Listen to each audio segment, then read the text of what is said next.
दोस्तों नमस्कार। भारत के स्वदेशी हथियारों का डंका अब पूरे विश्व में बजने लगा है। इसमें चाहे हमारी ब्रह्मोस मिसाइल हो या पिनाका और आकाश एयर डिफेंस सिस्टम या पृथ्वी अग्नि प्रलय या अन्य मिसाइलें हो या फिर देश में बने लेटेस्ट टेक्नोलॉजी के रडार सिस्टम या फिर बात करें हमारे स्वदेशी फाइटर जेट तेजस, हमारे तेजस का डंका पूरे विश्व में बज रहा है। दुनिया भर के देश भारत से अत्याधुनिक हथियार खरीदने के लिए दिलचस्पी दिखा चुके हैं। इसमें सबसे आगे है हमारा तेजस लड़ाकू विमान, जिस पर दुनिया भर का भरोसा हर पल बढ़ रहा है और धड़ाधड़ भारत के तेजस की मांग दुनिया भर के कई देश कर रहे हैं। इसके साथ ही भारत के रक्षा क्षेत्र में आत्मनिर्भरता के साथ ही भारत के रक्षा उत्पादों की मांग अन्य देशों में बढ़ रही है। हिंदुस्तान एरोनॉटिक्स लिमिटेड के चेयरमैन और प्रबंध निदेशक सीबी अनंत कृष्णन ने कहा कि नाइजीरिया, फिलीपींस, अर्जेंटीना और मिस्र ने स्वदेशी रूप से निर्मित हल्के लड़ाकू विमान तेजस को खरीदने में दिलचस्पी दिखाई है। अनंत कृष्णन ने कहा कि खरीद के लिए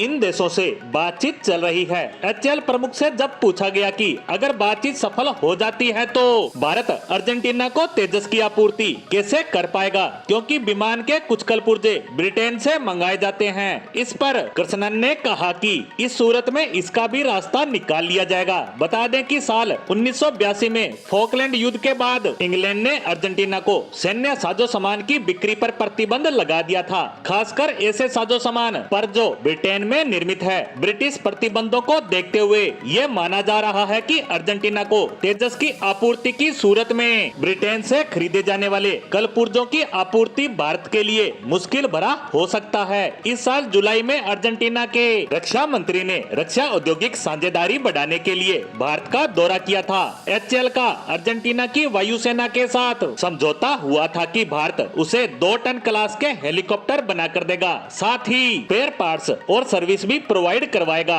बता दें कि पिछले कुछ समय से भारत और फिलीपींस के रक्षा संबंध बेहतर चल रहे हैं। फिलीपींस ने भारत के साथ ब्रह्मोस क्रूज मिसाइल की 3 बैटरी के लिए 37 करोड़ 50 लाख डॉलर का सौदा किया था। वहीं मिस्र के साथ भारत के संबंध अब तक के सबसे बेहतर दौर से गुजर रहे हैं। मिस्र के साथ बढ़ती भारत की साझेदारी का प्रतीक अब तेजस लड़ाकू विमान भी बन सकता है। अब जिस तरह से मिस्र सहित इन सभी देशों ने भारत के हल्के तेजस लड़ाकू विमान में दिलचस्पी दिखाई है, उससे साफ कहा जा सकता है कि भारत के साथ इन सभी देशों की साझेदारी रक्षा क्षेत्र में और भी ज्यादा मजबूत होने वाली है, क्योंकि इन सभी देशों के बीच भारत के हथियारों को लेकर दिलचस्पी काफी ज्यादा बढ़ चुकी है। तो इन देशों की भारत के साथ हथियार खरीद की डील अब नेक्स्ट लेवल पर जाने वाली है, जिस पर हमारी नजर लगातार बनी रहेगी। इसी के साथ हमारी आज की पोस्ट को यहीं समाप्त करते हैं। धन्यवाद।